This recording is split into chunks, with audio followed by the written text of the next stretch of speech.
오늘 우리에게 주시는 하나님의 말씀은 야고보서 1장 12절부터 22절까지 말씀입니다. 신약성경 371면 야고보서 1장 12절부터 22절까지 말씀입니다. 이 계시의 말씀을 제가 받들어 읽어드릴 때 살아계신 주님의 음성을 들으실 수 있기를 바랍니다.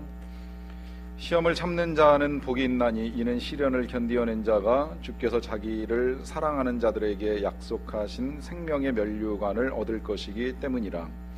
사람이 시험을 받을 때에 내가 하나님께 시험을 받는다 하지 말지니 하나님은 악에게 시험을 받지도 아니하시고 친히 아무도 시험하지 아니하시느니라. 오직 각 사람이 시험을 받는 것은 자기 욕심에 끌려 미혹됨이니 욕심이 잉태한즉 죄를 낳고 죄가 장성한즉 사망을 낳느니라. 내 사랑하는 형제들아, 속지 말라. 온갖 좋은 은사와 온전한 선물이 다 위로부터 빛들의 아버지께로부터 내려오나니 그는 변함도 없으시고 회전하는 그림자도 없으시니라. 그가 그 피조물 중에 우리로 한 첫 열매가 되게 하시려고 자기의 뜻을 따라 진리의 말씀으로 우리를 낳으셨느니라. 내 사랑하는 형제들아, 너희가 알지니 사람마다 듣기는 속히 하고 말하기는 더디하며 성내기도 더디하라. 사람이 성내는 것이 하나님의 의를 이루지 못함이라. 그러므로 모든 더러운 것과 넘치는 악을 내버리고 너희 영혼을 능히 구원할 바 마음에 심어진 말씀을 온유함으로 받으라. 너희는 말씀을 행하는 자가 되고 듣기만 하여 자신을 속이는 자가 되지 말라. 아멘. 지난주에 우리가 함께 나누었던 말씀의 제목은 습관을 바꾸자라고 하는 것이었습니다. 새로운 시작을 위해서 생각을 바꾸고 또 행동을 바꾸고 그리고 습관을 바꿔야 될 것을 함께 나누었습니다. 전 지난 한 주간에 생각지 않게 바꾸게 된 습관이 있습니다. 서서히 나빠지긴 했지만 버티는 데까지 버텨봤는데 지난 연말부터 올해로 바뀌면서 급격하게 시력이 나빠져서 결국에 제가 안과를 찾았습니다. 노안이 진작 진행이 되었는데 오래 버텼다고 의사 선생님 말씀 듣고 처방에 따라서 안경을 맞추게 됐습니다. 한 번도 써본 적이 없습니다. 선글라스 간혹 써봤는데 끼기만 하면 머리가 답답하고 코가 짓눌리는 것 같아서 한 5분 정도 끼고 나면 이내 벗어버리는 것이 제가 가진 경험의 전부였는데 이제 책을 읽어야 되니까 책을 안 읽을 수가 없으니까 책을 읽기 위해서 새로 맞춘 돋보기 안경을 꼈다 벗었다 하는데 생각보다 쉽진 않더라고요. 이 안경 쓰는 습관을 제 몸에 익혀가야 한다라고 하는 것이 되게 어렵습니다. 그래서 설교 원고에 이 활자를 키워보기도 하고 지금 성경책 글자도 좀 더 큰 것으로 사야 되나 하면서 버티려고 나름 애는 쓰지만 그러나 언젠가는 나도 안경을 쓸 수밖에 없다는 생각을 가지고 지금 안경을 제 몸에 제 얼굴에 씌우는 습관을 들이고 있습니다. 불편하지만 필요하다면 유익한 길을 선택해 나가는 것이 옳은 길이기에 그 유익을 위하여 어려움을 무릅쓰는 용기가 때때로 우리에게 필요할 때가 있습니다. 개인 이미지 관리 컨설턴트라고 하는 특이한 직업으로 알려주신 분이 계신데요. 책으로는 따뜻한 카리스마나 혹은 멀리 가려면 함께 가라 하는 제목으로 알려진 이종선 씨가 지난 2012년에 한 권을 더 썼습니다. 그 책의 제목은 이렇습니다. 성공이 행복인 줄 알았다. 이 책을 쓰기 전까지 저자는 굉장히 일을 열심히 하는 커리어 우먼이었습니다. 스스로가 성공을 위하여 달리는 인생이라고 하는데 한 달에 100시간 정도 강의를 하고 또 일하는 시간으로는 한 500시간 정도 된다고 하더라고요. 계산해 보니까 주 5일로 근무하면 한 20시간, 주 6일 근무를 해도 한 15시간 이상 되지 않을까 싶습니다. 5년 넘게 한 차를 새로 사서 이렇게 운행을 했는데 한 40만 킬로 정도 운행을 하고서 폐차를 할 정도로 굉장히 열정적으로 살았던 사람입니다. 어느 날 그가 건강에 이상이 생겨서 그 병을 치료하기 위해서 일을 쉬면서 삶을 돌아볼 기회를 갖고 내리게 된 결론입니다. 성공만이 인생의 행복은 아니라는 거죠. 무조건 성공하는 것만이 행복은 아니라고 하는 결론을 내리고 있습니다.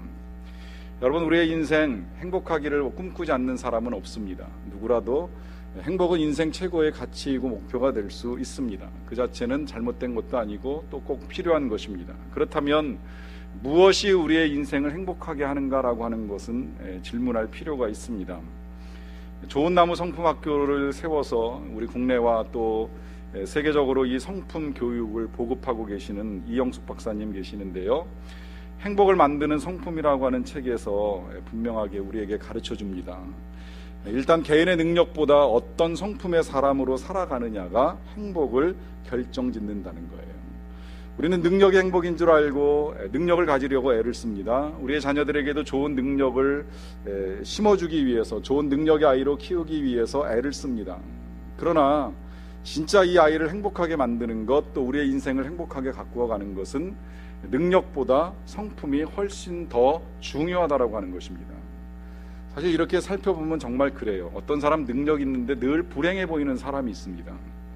또 한편 별로 능력은 없어 보이지만 하루하루를 행복하게 살아가는 사람도 있습니다. 잘 생각해 보면 성품이 미치는 영향이 그만큼 크다라고 하는 것입니다. 이 성품이 중요한 걸 또 하나의 이유를 찾는다라고 하면 이 성품이 우리가 하나님의 형상을 드러내는 일이 될 수 있기 때문입니다. 하나님은 우리를 하나님의 형상대로 만드셨는데 100% 우리가 하나님과 똑같진 않습니다. 우리가 가지고 있는 영역 가운데에 하나님을 닮아갈 수 있는 부분이 있고 전혀 하나님을 닮을 수 없는 부분이 있고 또 처음부터 하나님께서 우리에게 주신 것들이 있습니다. 하나님을 닮을 수 없다라고 하는 건 하나님의 그 전지하심, 전능하심, 무소부지하심, 이와 같은 하나님의 능력은 우리가 힘쓰고 애써도 전혀 닮을 수 없어요. 모든 것을 알 수도 없고 모든 것을 행하는 능력도 없고 어디든지 우리가 존재할 수 있는 그런 신적 영역은 우리가 감히 침범할 수 없습니다. 반면에 하나님이 우리에게 날 때부터 주신 것 가운데 하나님이 가지고 계신 지정의, 감정과 이성과 의지를 우리에게 주셨습니다. 그래서 태어난 사람들은 다 이것을 가지고 감정적으로 반응을 하기도 하고 이성을 가지고 생각을 하기도 하고 의지를 가지고 바꿔나가는 일들을 할 수가 있습니다. 근데 이것 외에 우리가 닮아가야 되는 또 하나의 영역이 있는데 이제 그 영역이 하나님께서 가지고 계신 성품입니다. 예를 들면 하나님의 자비하심, 온유하심, 겸손하심, 인내하심, 이제 이와 같은 영역들, 이 영역들을 우리가 닮아가려고 애쓰고 닮아서 그 성품들이 우리에게서 드러나게 되면 이것이 하나님께 영광을 올려드리는 일이 되는 것입니다. 그러니까 여기서 이제 우리가 먼저 정확하게 아셔야 될 것이 뭐냐면 어떤 큰 능력이나 큰 업적, 무슨 대단한 일을 해가지고 하나님께 영광이 되는 것이 아니라 우리가 살아가면서 하나님의 성품, 하나님의 그 자비로우심 같이 우리도 자비하게, 인내하심 같이 인내하며 살아가는 모습들을 보여줄 수 있으면 그것을 통해서 하나님의 영광이 우리에게서 나타난다는 거예요. 그것을 통해서 하나님의 이름이 높임을 받으시고 하나님께서 영광을 받으십니다. 그래서 베드로후서 1장 4절 말씀을 보시게 되면 성품을 위해서 이런 당부를 하는 것을 볼 수 있습니다. 이로써 그 보배롭고 지극히 큰 약속을 우리에게 주사 이 약속으로 말미암아 너희가 정욕 때문에 세상에서 썩어질 것을 피하여 신성한 성품에 참여하는 자가 되게 하려 하셨느니라. 여기 약속은 말씀이고 복음입니다. 이 하나님의 말씀이라고 할 수 있겠는데요, 이것을 우리에게 주신 이유, 이 복음으로 우리를 구원하신 이유는 우리가 하나님의 성품, 신성한 그 성품에 참여하는 자가 되기를 원하셨기 때문입니다. 그래서 이영숙 박사가 이 좋은 성품을 이렇게 정의합니다. 좋은 성품이란 우리가 우리의 생각, 감정, 행동의 영역에서 창조자 되신 하나님을 닮아가는 삶이다. 왜냐하면 세상의 모든 좋은 것은 시대를 따라 변하지만 온 세상을 만드신 창조자 하나님 그분의 성품은 변함없이 가장 좋은 선이 되기 때문이다. 자, 그렇다면 우리가 이 성품을 과연 바꿀 수 있는 것일까요? 타고난 성품이 바뀔 수 있을까 하는 질문이 있을 수 있겠는데요, 이 성품에 대한 이해를 위해서 우리가 선을 그어야 될 것이 한 가지가 있습니다. 그것은 기질과 성품이 다르다는 거예요. 기질은 타고나는데 좀처럼 바뀌지 않습니다. 반면에 성품은 얼마든지 바꿔갈 수 있는 영역이 됩니다. 사람마다 기질이 다르기 때문에 이 기질을 분류하는 여러 가지 작업들이 있는데 이제 그 가운데 한 가지가 오랫동안 혈액형으로 기질을 분류하는 일을 해왔었죠. 그러나 혈액형으로 사람을 분류하는 것은 결코 이 옳은 방식이 아니라고 하는 많은 이야기가 있으므로 혈액형에 따라 사람을 분류할 필요는 굳이 없습니다. 하지만 이제 여러 가지 방식에 따라 사람의 그 기질을 분류하는 가운데에 우리가 알고 있는 대로 네 가지 기질, 다혈질이나 담즙질이나 우울질이나 점액질로 사람을 분류하는 방식이 있습니다. 성경의 사람들을 보면 각기 기질이 다르다라고 하는 걸 볼 수가 있어요. 예를 들면 베드로는 다혈질입니다. 다혈질의 성격을 가진 사람은 생동감은 있지만 절제가 부족합니다. 기분에 따라 살아가요. 그래서 결정은 잘합니다. 굉장히 신속하게 결정을 합니다. 그런데 그 결정한 것을 밀고 나가는 것이 어렵습니다. 어린아이들 특성에서 이렇게 보면 이제 학교에서 선생님이 질문할 때 질문만 하면 늘 손 잘 들고 저요라고 소리를 지르는 친구들이 있어요. 다혈질 성격이 다분히 있다고 볼 수 있겠는데 막상 문제를 해결하는 능력이 뒷받침되지 않는 경우들이 있을 수 있다라고 하는 거죠. 호언장담하다가 꼬리를 내리는 경우도 많습니다. 베드로가 이 같은 성격 때문에 예수님께 나는 절대 예수님을 떠나거나 부인하지 아니할 것이라고 호언장담했다가 결국에는 예수님 잡히시는 거 보고 도망가는 것을 보여주죠. 이제 반면에 사도 바울은 담즙질의 성격을 가지고 있습니다.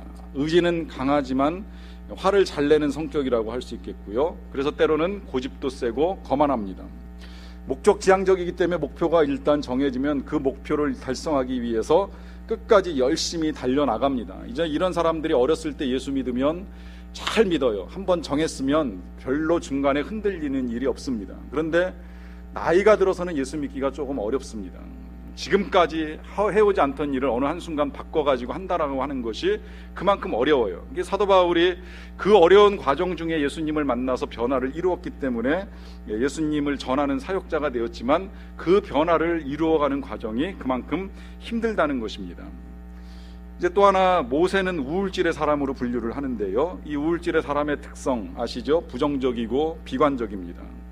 내성적이고 감성적이기 때문에 때로 완벽을 추구합니다. 또 내성적이다 보니까 자기중심적 성향도 어느 정도 가지고 있습니다. 그러다 보니 선뜻 결정 내리는 것도 쉽지 않아서 하나님께서 그를 설득하는데 시간이 아주 많이 필요했습니다. 하나님이 함께 일하자고 미디안 광야에서 부르셨을 때 난 못해요, 나는 입이 뻣뻣하고 혀가 둔해요, 사람들이 나를 인정해주지 아니하면 어떡해요, 계속 부정적인 이유들을 끌어내서 하나님의 생각을 거절하려고 애를 쓰다가 8번 만에 하나님의 설득을 받아들여서 하나님의 일을 하기로 결정을 합니다. 마지막 점액질의 대표적인 사람으로 아브라함을 꼽는데요, 보통 태평하지만 게으른 기질을 가진 사람이라고 할 수 있습니다. 주변 환경에 크게 영향을 받지 않아요. 어떤 분은 분석하기를 그래서 이 아브라함이 아내를 이집트 왕에게 뺏고 난 다음에도 혼자 평안하게 잠을 잘 수 있었던 거 아니냐 하고 분석을 하기도 합니다. 이런 사람들 성경의 사람들입니다. 베드로, 사도 바울, 모세, 아브라함 다 하나님의 사람들이지만 기질은 달랐다는 거예요. 그리고 그들은 그 기질대로 쓰임을 받았습니다. 다만 하나님께서 이 사람들을 기질대로 쓰실 때에 달라진 것은 그들의 성품입니다. 이 성품이 바뀌지 아니하면 우리가 하나님께 쓰임받는 것이 참 어렵습니다. 성품이 바뀌지 아니하면 불행합니다. 성품이 바뀌지 아니하면 나만 불행한 것이 아니라 때로는 다른 사람도 불행에 빠뜨릴 수 있습니다. 혼인관계에서 내 성품이 바뀌지 아니하고 상대방의 기질을 바꾸려다가 충돌하는 경우가 있을 수 있고요. 자녀를 양육해가는 과정 중에도 내 성품 때문에 자녀도 불행에 빠뜨리는 일들이 있을 수 있다라고 하는 것입니다. 그렇다면 이제 우리가 어떻게 이 성품을 바꿀 것인가? 좋은 나무 성품학교에서는 12가지의 성품을 가르쳐주는 일을 하는데요. 여기 이제 그 성품 훈련을 위해서 기쁨의 훈련도 하고 감사하는 훈련도 하고 또 배려하는 훈련도 하고 책임감, 인내, 순종 이제 여러 가지 것들을 포함시켜서 가르쳐줍니다. 근데 이 가운데서 제일 먼저 가르쳐주는 것이 있어요. 그 첫 번째가 경청입니다. 우리 교회 학교에서도 재작년 가을에 이제 성품학교를 열어서 몇 주간 어린 자녀들을 모아놓고 훈련을 시킨 적이 있는데 그 첫 번째 훈련이 경청이었어요. 듣는 훈련을 시키는 겁니다. 오늘 본문 말씀에서도 보시게 되면 이 경청을 이렇게 우리에게 당부합니다. 19절의 말씀입니다. 내 사랑하는 형제들아 너희가 알지니 사람마다 듣기는 속히 하고 말하기는 더디하며 성내기도 더디하라. 듣는 거는 서둘러야 되지만 말하는 건 좀 천천히, 화내는 건 더더욱 천천히 할 것을 당부합니다. 당부하는 이유가 분명하지요. 그것이 성품을 결정짓는 요인이 되기 때문입니다. 어떤 사람이 지하철을 타고 집에 가는데요, 옆에 한 청춘 커플이 앉아 있었다 그래요. 그리고 그 옆에는 나이 드신 어르신 한 분이 졸고 계셨습니다. 그리고 맞은편에 어르신 한 분이 앉아 계셨는데 옆에 있는 커플이 시간이 지나면서 애정 행각을 벌이기 시작을 한 거예요. 근데 이게 그냥 둘이 사랑하나 보다 그 정도가 아니라 좀 심하다 싶을 정도로, 그러니까 19금 수준의 이 애정 행각을 벌이고 있었던 것 같아요. 그러다 보니까 이제 좀 눈살이 찌푸려지고 있는데, 맞은편에 앉아 계신 어르신 얼굴이 점점 변하더니 갑자기 크게 소리를 치신 거예요. 여기가 모텔이야? 여간방이야? 이러면서 소리를 치신 거예요. 그러니까 앉아있던 커플이 당황을 하게 됐어요. 사람들이 다 그 커플만 쳐다봅니다. 얼음장처럼 굳어져서 어찌할 바를 모르고 있는데, 그 커플 옆에서 갑자기 졸고 계시던 어르신이 화를 벌컥 내면서 내가 여기서 졸던 말던 네가 무슨 상관이야? 그러고 화를 냈다는 거예요. 때로 사람이 갑자기 화를 내는 것이 사람을 즐겁게 할 수도 있지만, 성급한 분노는 사람들을 힘들게 하는 경우가 훨씬 많습니다. 화를 당하는 사람도 힘들고 화를 내는 모든 사람들이 서로 힘들어질 수 있다라고 하는 거예요. 그래서 성경은 당부하기를 들어라, 그리고 천천히 말하고 화내는 것도 서두르지 말라 하는 말씀을 합니다. 이 경청은 이렇게 정의할 수 있습니다. 상대방의 말과 행동을 잘 집중하여 들어 상대방이 얼마나 소중한지를 인정해 주는 것이다. 그러니까 그냥 듣는다고 해서 경청이 아니라, 상대방이 말을 하는 과정 중에 내 이야기를 듣는 사람이 나를 인정하고 존중해 주고 있다라고 하는 느낌을 가질 수 있어야 된다라고 하는 거예요. 여러분, 특별히 자녀들과의 대화의 과정 속에서 이거 아주 중요합니다. 자녀들이 하는 이야기에 경청하십시오. 부모님들이 자녀의 이야기를 경청해 주는 건 그 아이의 성품을 만들어가는 데 있어서도 아주 중요한 요인이 됩니다. 어렸을 때 이 훈련이 되어야지만 그 아이가 하나님께서 내 말에 귀 기울여 주신다라고 하는 것을 믿고 기도의 훈련을 해나갈 수 있기 때문입니다. 기도하는 아이의 인생이 실패하는 법이 없는데, 기도하는 아이의 인생은 반드시 형통하게 되어 있는데, 그가 기도의 자리로 나아가는 걸 훈련시키기 위해서 부모가 해줄 역할은 그 아이의 말에 귀 기울여 주는 거예요. 들어주는 거예요.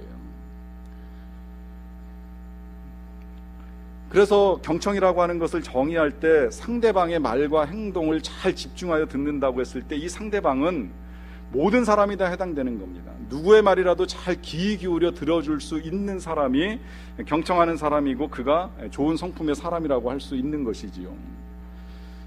이제 그런 면에서 보면 사실은 늘 여러분들 앞에서 말씀을 전해야 되는 제가 어떤 면에서는 가장 위험한 상태에 놓여 있는 것을 늘 조심스럽게 생각은 하고 있습니다. 그래서 사실 단위에서는 말씀을 전하는 시간을 갖게 되지만, 신방이나 또 만남 속에서는 들으려고 하는 기회를 가지려고는 애를 씁니다만은, 오히려 제가 있음으로 인하여 말하는 걸 불편하고 힘들어 하시는 분들도 계셔서 실상은 좀 여러 가지 어려움이 있습니다만은, 분명한 건 들으면서 서로에 대한 이해가 깊어지고 그것이 우리의 성품을 드러내는 일이라고 하는 것입니다. 이제 그런 면에서 가장 먼저 우리가 경청해야 될 대상, 그건 역시 우리가 하나님께 듣는 일을 하는 것입니다. 그리고 들은 대로 살려고 노력을 하는 것입니다. 오늘 말씀 22절에 보시게 되면, 말씀을 들으라고 하시면서 이어나가시기를 너희는 말씀을 행하는 자가 되고 듣기만 하여 자신을 속이는 자가 되지 말 것을 당부합니다. 여기서 행한다라고 하는 건, 우리가 한 주간 하나님의 말씀을 들었으면 그 말씀을 들은 대로 살아보려고 노력을 하는 거예요. 하나님이 우리를 존귀하다, VIP다 말씀하여 주시면 그 말씀대로 내가 귀하다 믿고 살아가는 겁니다. 사람들이 어떻게 생각하든 어떻게 판단하든 난 하나님께 사랑받는 자녀라고 하는 분명한 믿음을 가지고 살아가시면 되는 겁니다. 사랑하라 말씀하시면 좀 힘들어도 용서를 선택해 보시는 거예요. 이해해 보려고 애를 쓰는 거예요. 저 사람이 그럴 만한 무슨 이유가 있었겠지라고 한 번 더 되돌려서 생각해 보는 노력이 필요한 것입니다. 사람이 바뀌는 건 들을 때 바뀌는 것이고요, 좀 더 구체적으로는 들은 것을 해보려고 노력하는 과정 중에 바뀌게 됩니다. 그리고 지금이라도 그렇게 해보려고 하는 이 노력들이 우리를 젊게 만들어가는 귀한 일이라고 하는 것입니다. 이 하나님으로부터 듣는 일이 중요할 뿐만 아니라, 어린 자녀들은 부모님께로부터 듣는 것도 아주 중요한데요, 자녀를 양육해가는 과정 중에 말씀하실 수만 있다면 이와 같은 말씀도 꼭 전해 주십시오. 부모님으로부터 경청하는 사람의 삶은 형통하게 되어 있습니다. 왜냐하면 부모님은 하나님을 대리한 권위자이기 때문입니다. 하나님 다음으로 하나님께서 첫 번째로 권위를 부여하신 세상의 사람은 다른 그 누구가 아니라 부모님입니다. 그래서 사실 사람들에 대해서 여러 가지 이렇게 연구를 하다 보면, 어렸을 때부터 부모님의 말씀을 잘 듣고 착실하게 성장한 사람이 망하는 걸 본 적이 없어요. 반면에 부모님의 말씀을 거역하고 거절하고 무시하고 제멋대로 살아가려고 하는 사람이 형통한 인생을 살아가는 것도 본 적이 많지 않습니다. 그만큼 부모님의 말씀에 권위가 있고 그 말씀에 경청하는 것이 얼만큼 사람들을 바꾸어갈 수 있느냐라고 하는 것이 분명히 답이 됩니다. 그런데 문제는 이제 우리가 나이가 들어가면서 부모님으로부터 들을 수 있는 기회를 많이 갖지 못한다는 거예요. 부모님들이 연세도 드시고 또 세상을 떠나시는 일도 있고요. 또 함께 살지 못하여 부모님으로부터 들을 수 있는 기회도 없어지고요. 또 나이가 좀 더 들다 보면 이제 이 나이에 부모님으로부터 듣는 것 자체가 거부감이 생길 때가 있습니다. 여러분, 그때 그러면 누구로부터 듣겠습니까? 하나님으로부터 듣는 일이 아니라면 여러분들의 자녀의 이야기에도 귀를 기울여 보셔야만 합니다. 특히 어린 자녀를 기르시는 분들은 이 어린 자녀를 하나님께서 우리에게 보내주신 천사라고 하는 생각을 가지십시오. 아이들은 순수하고 깨끗합니다. 맑은 영혼을 가지고 있습니다. 그들은 때로 정확하게 부모님의 상태를 진단하면서 표현은 부족할지라도 우리의 심령을 찌르는 정확한 말을 우리에게 들려줄 때가 있습니다. 그 말에 귀를 기울여서 부모님이 잘못될 것도 없다라고 하는 것입니다. 근데 문제는 이제 이 아이도 성장을 하다 보면 세상의 악에 물들고 휩쓸려가지고 때로는 변하는 일들이 있어요. 이제 이게 보통 사춘기를 지날 때 중고생이 되면서 아이들이 순수하지 않다라고 하는 생각이 들 때가 종종 있는데요. 그럴수록 더 많은 대화가 필요하고 그럴수록 더 많이 들어주는 일들이 필요합니다. 제가 지난주 월요일날 그 목회자 세미나를 잠시 다녀올 기회를 가졌는데요. 세미나에 오셔서 말씀을 전해주신 분은 글로벌 리서치라고 하는 회사의 사장님이셨어요. 크리스찬 사장님이신데 청년들, 기독 청년들의 실태를 이렇게 이제 조사하고 연구한 자료를 발표해 주시더라고요. 들으면서 함께 듣는 목회자들이 좀 충격을 좀 많이 받기는 했어요. 우리나라 기독 청년 중에 한 50% 이상이 뭐 혼전 성관계를 문제 삼지 않는다라고 할 정도의 이런 통계들을 보면서 좀 속상해했는데 이제 그런 것들을 말씀하시다가 결론적으로 그 강사분이 이제 그 부모님들인 목회자들과 또 많은 분들에게 문제점으로 제시해 주는 것이 그거였어요. 이 세대 간의 소통의 문제, 세대 간의 소통의 어려움을 말씀하시면서 이제 본인도 자기 아들하고 이야기하는 것이 생각보다 어렵다는 고민을 토로하시더라고요. 그래서 왜 그런가 했더니 이제 그런 예를 가지고 말씀하시는 거예요.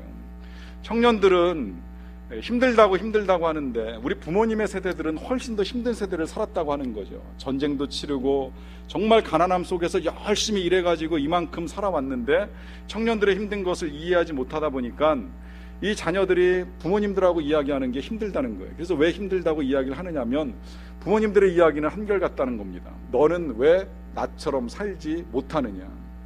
그러니까 더욱 대화하기가 힘들다는 거예요. 여러분, 이 말을 잘 생각해 보세요. 너는 왜 나처럼 살지 못하느냐라고 하는 건 이 가운데 지금 전혀 공감이 이루어지고 있지 않습니다. 아이들은 아이들 나름대로의 고달픔과 삶의 무게가 무거워서 견딜 수가 없는데 너는 왜 나처럼 그 어려움을 극복하지 못하고 이겨내지 못하느냐라고 하는 표현을 통해서 공감이 깨지고 있는 거예요. 그렇게 보면 이 부모와 자녀 사이에 정말 경청과 아름다운 소통을 위하여서는 상대방의 입장에서 한 번 더 생각해보고 그의 마음이 어떠한가를 헤아려보는 여유로움이 우리에게 필요하다라고 하는 것입니다. 이와 같이 경청과 더불어서 또 하나 우리가 훈련해야 될 성품이 있는데요. 그것은 긍정하는 태도입니다. 이 긍정하는 마음이라고 하는 것은 어떠한 상황 속에서도 가장 희망적인 생각과 또 말과 행동을 선택하는 마음가짐이라고 할 수 있습니다. 오늘 본문 말씀 12절의 말씀입니다. 시험을 참는 자는 복이 있나니 이는 시련을 견디어낸 자가 주께서 자기를 사랑하는 자들에게 약속하신 생명의 면류관을 얻을 것이기 때문이라. 이 말씀은 일단 시험을 전제합니다. 시험이 있다라고 하는 건 삶의 어려운 일이 임할 수 있다라고 하는 거예요. 누구에게나 임할 수 있습니다. 물론 그 원인은 다양하겠지만 생각지 아니한 어려움 때문에 힘들 수 있다는 거예요. 그런데 그 힘든 걸 참는 자들이 복이 있는데 그 복의 내용을 성경에서는 생명의 면류관이라고 표현을 하고 있습니다. 그러니까 비록 시험을 당할지라도 낙심하지 말아야 되는 이유는 무엇이냐? 그것은 시간이 지나면 생명의 면류관, 좋은 것으로 하나님께서 우리에게 갚아주신다는 거예요.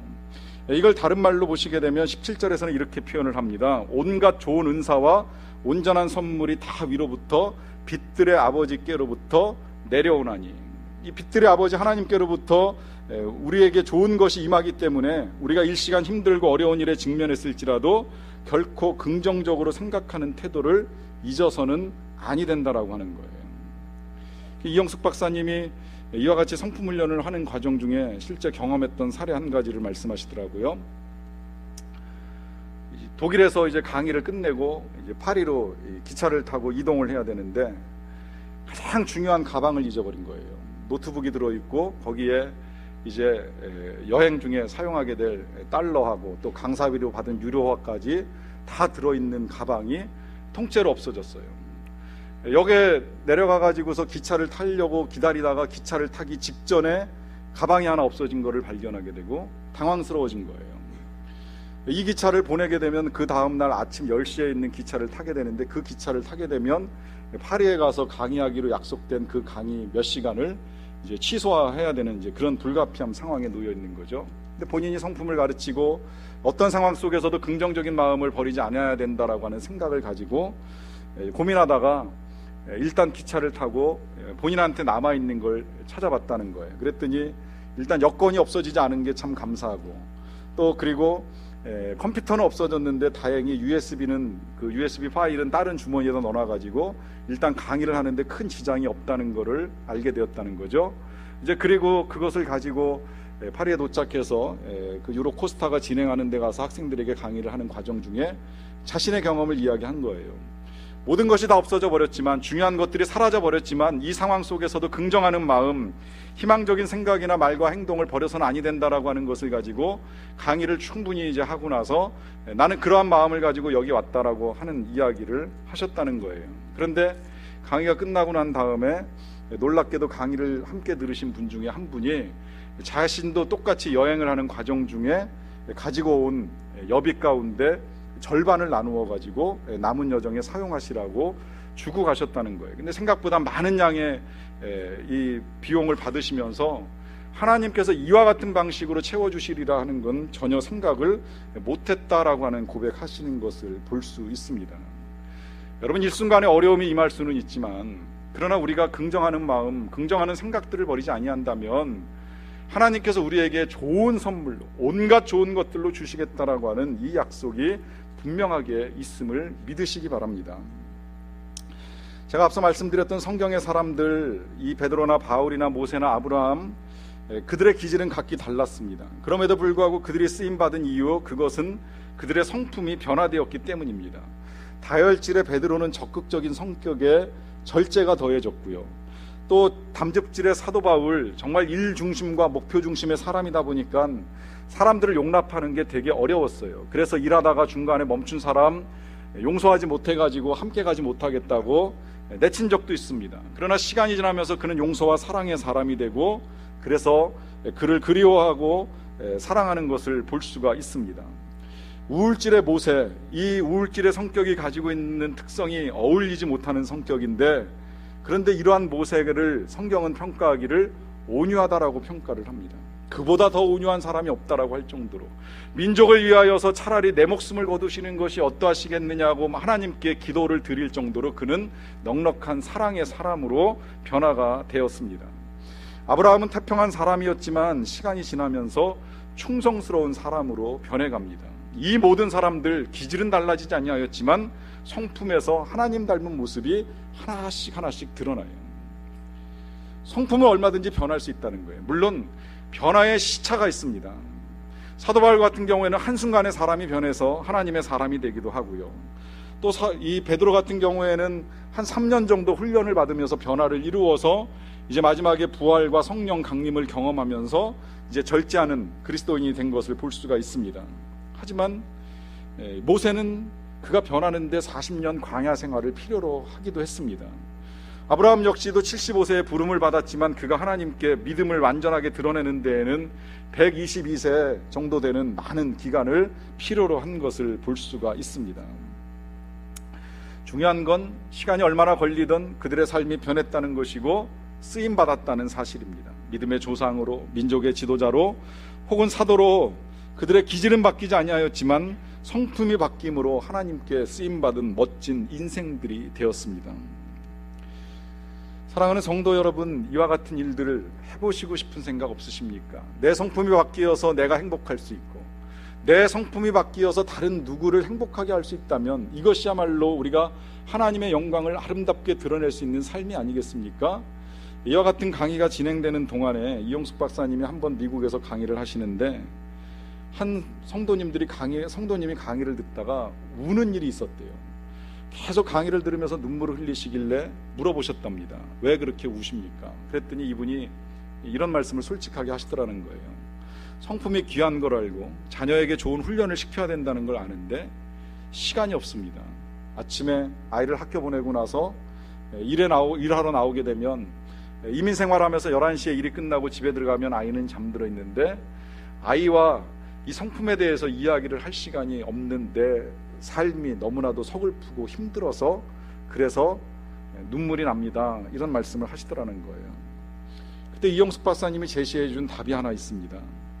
이 성품을 바꾸어 나간다라고 하는 것, 아이들과 좋은 소통과 교제를 통하여서 삶을 바꾸어 나간다라고 하는 건 지금 많은 시간이 필요한 것이 아니라는 거예요. 힘들지만 1분이라도 혹은 10분이라도 일단 아이와 함께하는 시간을 가지십시오. 여러분, 여기 아주 중요한 인사이트가 하나 있습니다. 오카노 목사님이 부목사들과 함께 수련회를 하실 때 말씀하신 내용이 책으로 나와서 읽어보게 되었는데, 그 책 속에서 부목사님 중에 한 분이 그런 질문을 한 적이 있어요. 오카노 목사님께. 일에 무지하게 바쁜데 여러 가지 사역 때문에 분주할 때 가정을 돌보는 일을 어떻게 해야 될지 모르겠습니다. 일과 가정 사이에 어떻게 균형을 맞춰가야 될지 모르겠습니다. 질문에 옥 목사님이 분명하게 답하신 내용이 있습니다. 당신도 처음에 그랬었다는 거예요. 교회를 세우고 교회를 만들어 가다 보니까 또 많은 사람들을 훈련시키려다 보니까 자녀들을 돌볼 시간이 없고, 그러다 보니 자녀들이 엉망이 되고 있다는 걸 깨달으셨다는 거예요. 그런데 사역과 일을 멈출 수 없으니까 취하신 방법이 시간을 내시는 건데, 많은 시간이 필요했다는 건 아니라는 겁니다. 한 5분, 한 10분이라도 중요한 건 관심을 가지고 집중해서 아이의 일을 물어보고 들어보고 함께하는 시간을 갖는 것, 여기에 초점을 맞추었다는 거죠. 경험상으로 봐도 저 역시도 마찬가지입니다. 요샌 저보다 아이들이 더 바빠서 아이들을 만날 시간이 없을 때가 있습니다. 어떤 땐 정말 일주일에 월요일부터 금요일까지 내 못 만나다 주말이나 주일이 되어야 보는 경우도 종종 있습니다. 그런데 만나는 시간이 많지는 않을지라도 제가 아이와의 사이에서 관계 어려움을 겪고 있다고 생각하진 않습니다. 짧은 시간이지만 그 짧은 시간을 이용해서 관심을 갖고 듣는 시간을 갖기 때문입니다. 여러분, 여기에 우리가 지난 한 달 동안 바꾸기를 소망했던 모든 것들에 대한 핵심이 담겨 있습니다. 바꾸자 거창하게 큰 것을 바꾸자는 이야기가 아닙니다. 한 가지만 바꾸면 됩니다. 1%의 변화가 생각보다 큰 영향으로 나타날 수가 있습니다. 내 삶에서 10분만 시간을 달리 만들어내면 그것만으로도 우리의 인생은 얼마든지 달라질 수가 있습니다.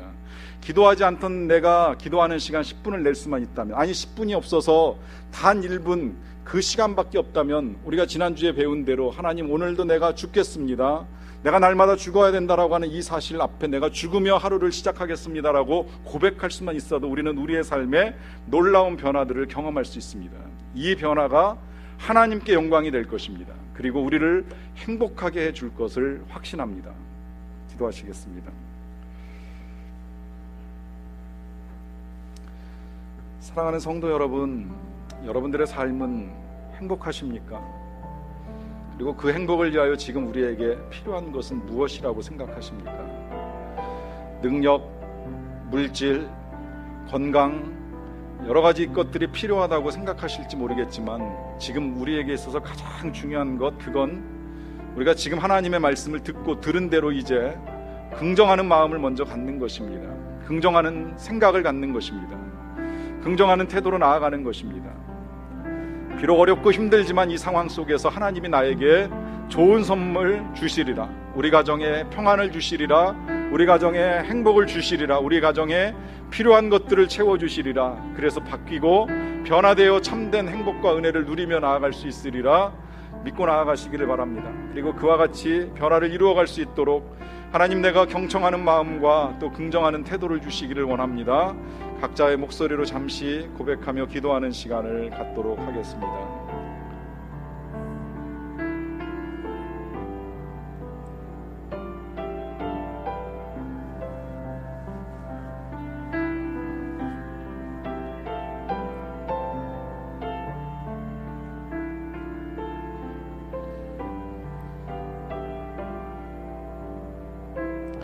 사랑과 은혜가 풍성하신 아버지 하나님, 감사합니다.